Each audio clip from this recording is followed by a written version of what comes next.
उतना कांच में देखने पर होता है। ऐसे ही मुंह को हम संवारते हैं तो कांच में देखते हैं कि ओहो बहुत अच्छा लगता है, इतना अच्छा हमको यूं नहीं लगता है। तो कांच में जब परछाई में वो मुंह दिखता है तो एक भावना बनती है कि कांच है पीछे, कांच। कांच के कारण से यह हमारा मुख दिखता है। ऐसे ही अन्वयात जिस परमात्मा के कारण से, संबंध के कारण से ये संसार हमको दिखता है, संसार पैदा होता है, संसार का व्यवहार चलता है और संसार लीन हो जाता है।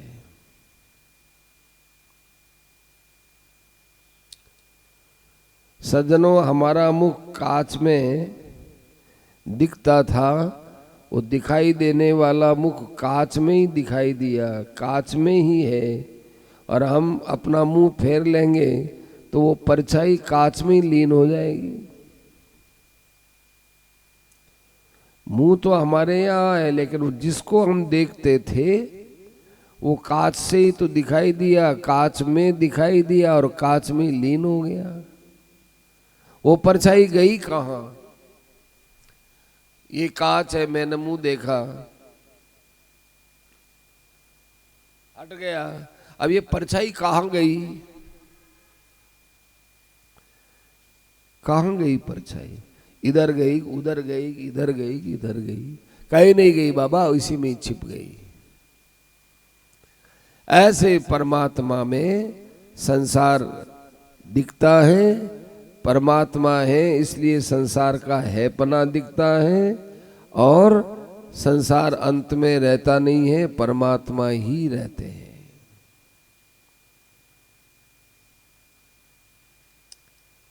जन्मादि यस्य यतोन्वयाद यतः अन्वयाद अस्य जन्मादि। यतः माने जिस परमात्मा से, अस्य माने दृश्यमान जगत का जन्म और स्थिति और संहार, ये तीन चीजें होती हैं। जन्मादि यस्य, जन्मादि अस्य, तीन चीजें होती हैं संसार में। तीन चीजें दिखती हैं, संसार की उत्पत्ति, संसार की स्थिति और संसार का प्रलय। देखो आज शुक्रवार है, आज हाँ बृहस्पतिवार है, और कल बुधवार था, कल 20 तारीख थी, पौष सुदी एकादशी थी। वो कहाँ गई? कौन सी रेलगाड़ी में बैठ के गई, हवाई जहाज में गई, पानी के जहाज में गई, पांख से उड़ करके गई, पैर से चल करके गई, कहाँ गई कल की एकादशी? आज का सुबह का समय कहाँ गया? 1 बजे का समय कहाँ गया? कहीं नहीं गया, भगवान में लीन हो गया। और अभी हम कहाँ हैं? अभी हम बृहस्पतिवार में हैं और दिन के लगभग 1:45 बज रहे हैं। ये भी काय में है? भगवान में है। और आगे जो समय आएगा वो भी भगवान में ही आएगा और भगवान में ही लीन हो जाएगा। ये समय भगवान में ही लीन हुआ। इतने प्रत्यक्ष भगवान हैं, फिर भी हम लोग संदेह करते हैं कि भगवान कहाँ है। तुम हिंदू लोग भगवान भगवान चिल्लाते हो, तुम्हारी भगवान कहाँ है?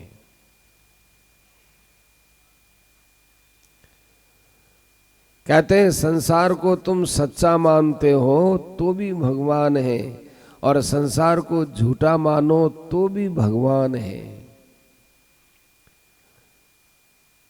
संसार में जो सच्चापना है वो परमेश्वर का है, भगवान का है।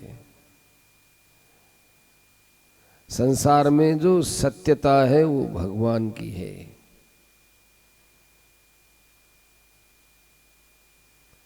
सत्यता भगवान की, इसलिए कहा अन्वयात, परमात्मा से जुड़ा हुआ होने के कारण से यह संसार सत्य दिखता है, नहीं तो संसार सत्य हो कैसे सकता है। दिखता तो हमको सत्य है, तभी तो राग द्वेष होते हैं, तभी तो माया मोह में हम फंसते हैं। परंतु इतना तो है कि संसार सच्चा दिखता है, तो ये सच्चाई किसकी है? भगवान की। और इतरतः कहते संसार है ही नहीं, तो बहुत ही अच्छी बात है। संतों ने कहा है कि देखो ये है, संसार नहीं है, ये भगवान है। भगवान, हम इसको संसार मानते हैं, संत इसको भगवान मानते हैं।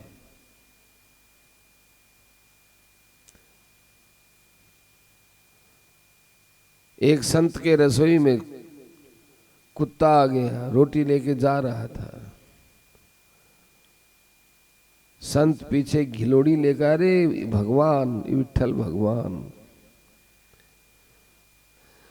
आप ये सूखी रोटी खा रहे हो, सूखी रोटी क्यों ले जाओ, मैं आपको घी पुरुष दूं महाराज, घी पुरुष दूं। पीछे वो दौड़ते हैं, आगे कुत्ता दौड़ता है। ये संत दृष्टि है, महापुरुषों की दृष्टि है। कुत्ते में भगवान दिखिया है। बनारस से गंगा जल लेकर आ रहे थे रामेश्वरम की ओर। दक्षिण के जंगल में एक गधा प्यास से व्याकुल हो रहा था। उन संतों ने कावड़ में लाया हुआ जल था, वो प्यासे गधे को इसलिए पिला दिया कि इसमें भगवान है। भगवान देखो इस गधे के रूप में आकर जल पी रहे हो। जल पिलाया तो गधे में से भगवान प्रकट हो गए, रामेश्वर भगवान, शंकर भगवान। हमारी दृष्टि में परिवर्तन होगा तो हमको साफ दिख आएगा। दृष्टि हमारी खराब है, पीलिया हमारा हुआ है, और लोगों को कहते हैं कि सब कुछ पीला ही पीला क्या लगा रखा है, कब पीला कपड़ा, दूसरा रंग नहीं है क्या? बाबा दूसरा है, ये सफेद रंग है कि नहीं, पीला है। इसी प्रकार से हम लोग राग द्वेष से डूबे हुए होकर कहते हैं भगवान कहाँ है, भगवान कह रहे भगवान ही है, दृष्टि को थोड़ा पवित्र करो। गीता जी कहती है वासुदेव सर्वम इति स महात्मा सुदुर्लभ है। सबको भगवान वासुदेव समझने वाला महात्मा बड़ा दुर्लभ है, बड़ा दुर्लभ है।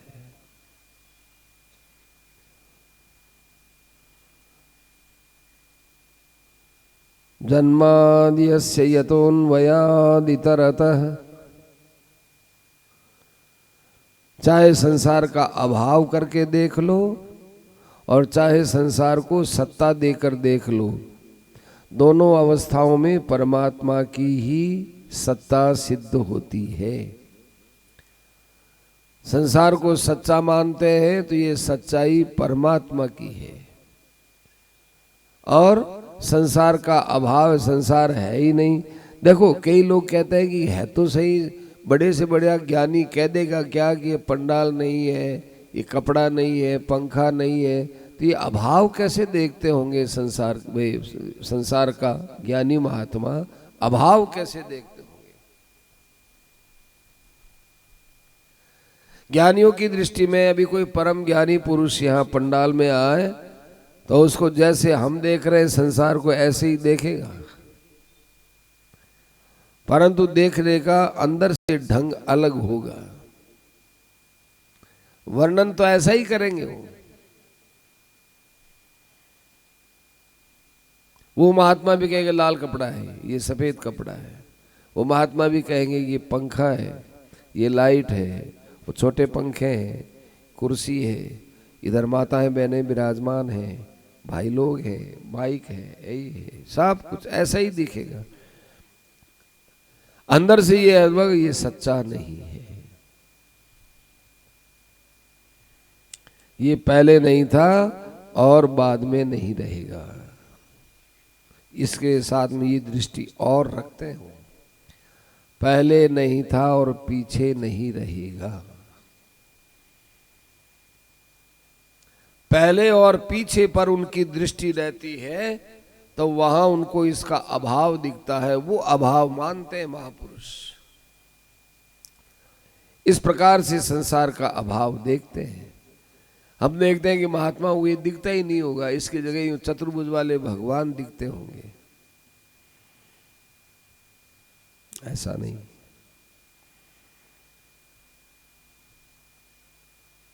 उनको भी ऐसे ही दिखता है, इंद्रियों से तो वही दिखता है, पर अंतर्दृष्टि एक और उनकी काम करती है। वो अंतर्दृष्टि कहती है कि ये पहले नहीं था और आगे नहीं, बीच में दिख रहा है। इस दृष्टि से संसार का अभाव मानते, पहले नहीं था, पीछे नहीं रहेगा। इतना महान शुद्ध मंत्र है ये, जिसको संसार का जहर लगता हो, अर्थात जो संसार की परिस्थितियों में दुखी होता हो, उसके लिए महामंत्र है। क्या कि ये पहले नहीं था और फिर नहीं रहेगा। संस्कृत में भगवान ने कहा, आगमा पायनो अनित्यास्ता स्थिति क्षस्व भारत। अर्जुन जब दोनों सेनाओं के बीच में अपने को युद्ध के लिए खड़ा हुआ पाया तो बड़ा घबराया। इनको मारना पड़ेगा क्या? भगवान से कहा, महाराज मैं तो कैसे युद्ध करूं, नई योत्सी है। अर्जुन चाहते थे कि भगवान इस परिस्थिति को बदल दें। भगवान ने कहा, आगमा अपायनो अनित्या। ये आगम माने आने वाले, अपाई यानी नष्ट होने वाले हैं, इसलिए अनित्य हैं, इनको सहन कर लो। ता स्थिति क्षस्व। भगवान अर्जुन के इशारे से रथ चलाते हैं। 18 अक्षौहिणी सेना के बीच में भगवान गुलामी करते हैं। अर्जुन कहता है ऐसा करो जो हुक्म, लेकिन भगवान सब कुछ करने में समर्थ है, वो परिस्थिति क्यों नहीं बदलते? उस समय भगवान कहते हैं ता स्थिति क्षस्व, इसको तुम सहन करो। हमको ये शिक्षा लेनी चाहिए गीता से कि परिस्थिति को बदलने में हमारी महिमा नहीं है, भगवान की महिमा नहीं है। परिस्थिति के अंदर अपने ज्ञान को ठीक ढंग से काम में लेवे, इसमें हमारी महिमा है, भगवान की महिमा है, मानव शरीर की महिमा है, विवेक की महिमा है। ता स्थिति क्षस्व। ये जो बाह्य परिस्थितियां आ रही हैं, इनको सहन करो। सहन करने से बहुत लाभ होगा। बड़े लोगों की डांट डपट को सहन करो। प्रतिकूल परिस्थिति आई, उसको सहन करो। प्रतिकूल परिस्थिति में हमें हमारा कर्तव्य बोध होता है, कर्तव्य का स्मरण करना है, परंतु परिस्थिति को बदलना हमारे हाथ की बात नहीं है। अर्जुन के सामने भगवान है, फिर भी परिस्थिति नहीं बदली। अर्जुन का बेटा कौन था? अभिमन्यु। भगवान के क्या लगता था? भाणजा, छोटी बहन का लड़का। भगवान को अपनी छोटी बहन कितनी प्यारी थी, सुभद्रा। और उस अभिमन्यु को कितने शस्त्र अस्त्र सिखाए भगवान ने, सब कुछ भगवान ने उसको एक योद्धा बनाया, प्रचंड योद्धा था। पर वो युद्ध में अनीति पूर्वक मारा गया। पांडवों ने कितना विलाप किया है। भगवान यदि चाहते तो उसको जिला नहीं सकते थे क्या? क्या आज तक भगवान ने अभिमन्यु से पहले किसी को मरे हुए को जिलाया नहीं है क्या? गुरु दक्षिणा में सांदीपनी ऋषि के पुत्र को जिलाया कि नहीं?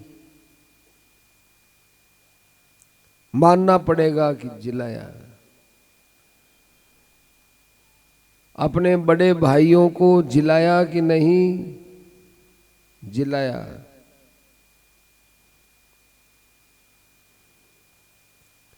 एक अभिमन्यु को जिला देते तो तुम्हारी बहन, छोटी बहन, प्यारी बहन, जिसको नाज था कि मेरा बड़ा भाई कृष्ण है, जिसने बलराम से भी ज्यादा कृष्ण को अपना समझा। बलराम जी भी बहुत स्नेह करते थे छोटी बहन पर कृष्ण तो बहुत ही प्रेम करते थे। तो वो छोटी बहन कहती, भैया मेरे तो तुम ही सब कुछ हो। बलराम भैया मुझे दुर्योधन को देना चाहते हैं, आप किसको देना चाहते हो भैया? कि मैं अर्जुन को देना चाहता हूं। तो फिर मैं अर्जुन को ही प्राप्त करूंगी। बलराम जी भी तो भाई हैं, पर जाने क्यों प्रेम मूर्ति कृष्ण में सभी का प्रेम हो जाता था। सबको अपनी ओर आकर्षित करते थे। लाडली बहन का बड़ी चतुराई से अर्जुन के साथ विवाह करवाया भगवान ने। और जब भी वो बहन मिलती वो कृष्ण से चिपट जाती थी, कहती भैया तुम यहाँ आते भी बड़े अच्छे लगते हो, जाते तो बहुत जी दुख पाता है, तुम यहीं बैठे रहो ना। बड़ा विनोद चलता था। इतनी रोई है सुभद्रा उस समय में अभिमन्यु के मरने में। कृष्ण को पकड़ करके, कृष्ण तुम सब कुछ समर्थ हो, एक मेरा दुलारा बेटा है जिसको तुमने भी पाल पोस करके विद्या सिखाई, उसको एक जीवित कर दो। कृष्ण तुम उसको जीवित कर दो। उसके रोने पर भगवान भी रोए, उसके आंसुओं में अपने भी अश्रु बिंदु भगवान ने मिलाए, पर जिलाया नहीं। कितनी गहरी भगवान की विचारधारा थी, कितना गूढ़ ज्ञान दिया है। सर्वसमर्थ भगवान यदि उस समय अभिमन्यु को जिला देते तो ये गीता का ज्ञान अधूरा रहता। भगवान किस मुंह से बोले कि तां स्थिति क्षस्व, इसको तुम सहन करो। आज भगवान कह सकते हैं तां स्थिति क्षस्व।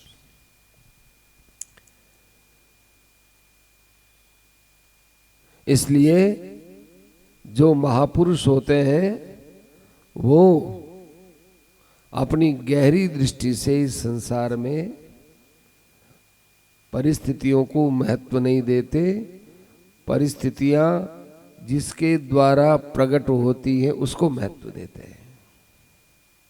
जन्माद्यस्य यतोन्मयादितरतः, वो परब्रह्म परमात्मा, वो परम सत्य है, वो संपूर्ण पदार्थों में है और वो अभिज्ञ है, वो ज्ञान स्वरूप है। देखो जो सच्चिदानंद तत्व बताया था ना कल भी, वो सत्य है लेकिन साथ में वो ज्ञान भी उसमें है। देखो आप लोग जानते हैं कि मैं हूं, तो मैं हूं ये जान करके बोलते हैं कि अनजान में बोलते हैं कि नहीं साहब जानते मैं हूं ना मैं।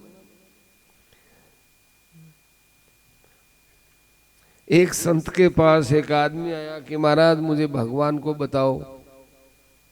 संतों ने कहा बता देंगे यार, वैसे ही बोलते थे, बता देंगे यार। वो यार बोलते थे तो उनका तकिया कलाम शब्द नहीं था यार। यार बोलते थे तो गहराई से सोच के ही बोलते थे। यार बोलते प्रेमी को, वो अंदर से मानव मात्र से प्रेम करते थे इसलिए बोलते थे, बोले यार।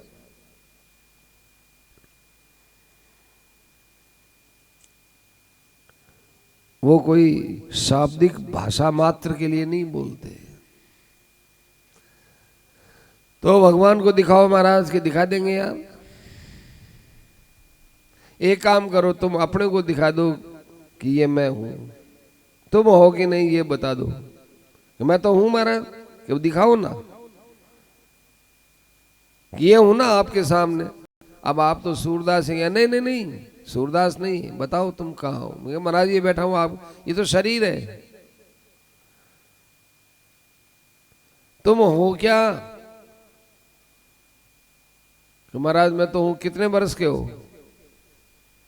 साहब 40 वर्ष का हूं। तो तुम तो 39 वर्ष में भी थे ना, 39 वर्ष पहले भी थे ना? था, शरीर था क्या कि नहीं था? तो जो 39 वर्ष पहले था वो बताओ। कि महाराज बता तो नहीं सकता हूं, लेकिन हूं तो शरीर में। तो बता नहीं सकते तुम अपने आप को, और पूछते हो तुम मुझे भगवान के विषय में कि भगवान को बताओ। तुम पहले अपने को तो बताओ, अपने को बताओ कि तुम हो क्या। अरे अपना होनापन तो केवल जाना जाता है, बताया कैसे जाता है? अपना होनापन बताया नहीं जाता, वो तो केवल अनुभव किया जाता है। आपको हमको मिश्री देवे और कहे मिश्री का स्वाद बताओ। है कोई ऐसा संसार में बड़े से बड़ा साइंटिफिक वैज्ञानिक, कोई इंजीनियर जो बता दे कि मीठा मिश्री कैसी होती है? मीठी होती ना? ना, मीठी तो शब्द बोले, स्वाद बताओ हमको। मीठी तो ये शब्द का है, स्वाद बताओ ना, मिश्री का स्वाद। कि साहब बतलाया तो वाणी से जाता है, और स्वाद जीभ से चखा जाता है। तो जो जीभ से चखा जाता है उसको वाणी से कैसे कहें? ऐसे ही भगवान प्रेम से जाने जाते हैं। उन भगवान को हम वाणी से कैसे बता सकते हैं? आप मिश्री का स्वाद नहीं बता सकते, हम परमात्मा को बताएं।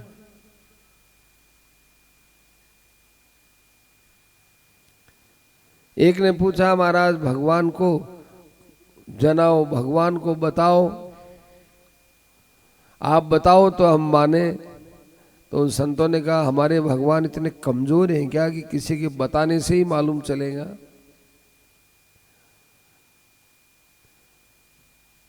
छिपे हुए को कोई प्रकट करता है तो छिपा हुआ होता है वो तो चोर होता है,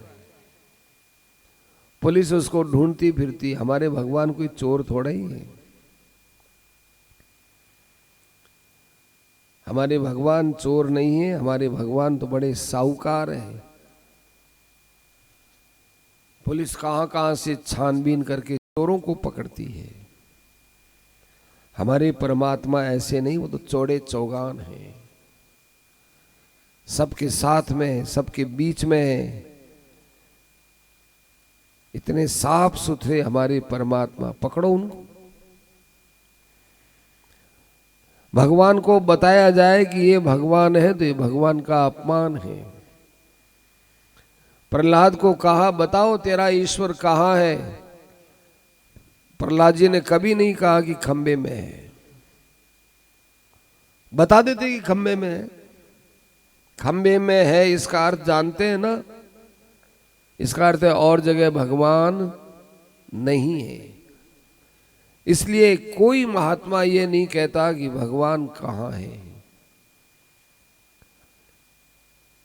ज्यादा से ज्यादा कहते हैं भगवान तुम्हारे प्रश्न के अंदर ही है, ढूंढो अब। तुम्हारे प्रश्न में ही भगवान है कि भगवान कहाँ है, ये प्रश्न जिसमें पैदा होता है उसका नाम भगवान है।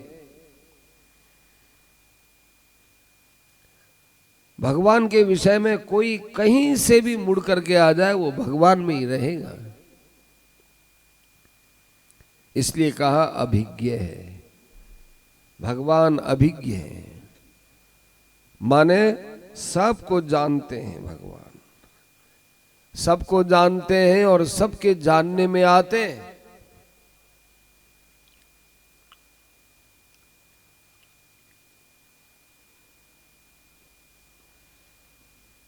सबके जानने में आते हैं। और स्वराट, स्वराट, भगवान स्वराट है, माने भगवान को प्रकाशित करने के लिए, भगवान को जानने के लिए दूसरी जानकारी की आवश्यकता नहीं है। उतनी जानकारी से परमात्मा का बोध हो सकता है।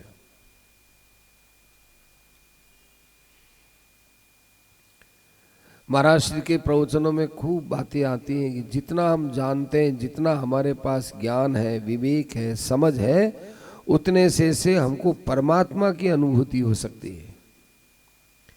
परमात्मा की प्राप्ति के लिए हमारे पास ज्ञान की कमी नहीं है। उतना ज्ञान तो अपने पास है। अब अपने पास दुनिया की कई बातें जानने के लिए नहीं है। परमात्मा की प्राप्ति हो सकती है, इतना ज्ञान है। ये तो हो गई परमात्मा की सगुण निराकार की बात। परमात्मा के खास करके 3 रूप माने गए, निर्गुण निराकार, एक सगुण निराकार, एक सगुण साकार, 3 रूप माने गए। तो पहले सगुण निराकार बताया, माने आकार तो है नहीं, और उनका गुण बताया। गुण माने विशेषता है। वो परमात्मा संसार को उत्पन्न करते हैं, वो परमात्मा संसार का पालन करते हैं, वो परमात्मा संसार का संहार करते हैं, वो परमात्मा व्यापक रूप से सब जगह विराजमान है, वो परमात्मा ज्ञान स्वरूप है, वो परमात्मा अपनी दिव्यता में विराजमान है। ये सब सगुण है, विशेषता है। गुण माने विशेषता, लेकिन आकृति कुछ है नहीं। सगुण निराकार में, निर्गुण निराकार में क्या होता है कि कोई आकार वगैरह कुछ नहीं, और उसमें गुण नहीं। गुण माने या सत्वगुण, रजोगुण, तमोगुण। देखो, निर्गुण में गुण शब्द का अर्थ और है, सगुण में गुण शब्द का अर्थ और है। इसीलिए लोग अचंबा करते हैं कि वही सगुण भी वही और निर्गुण भी वही।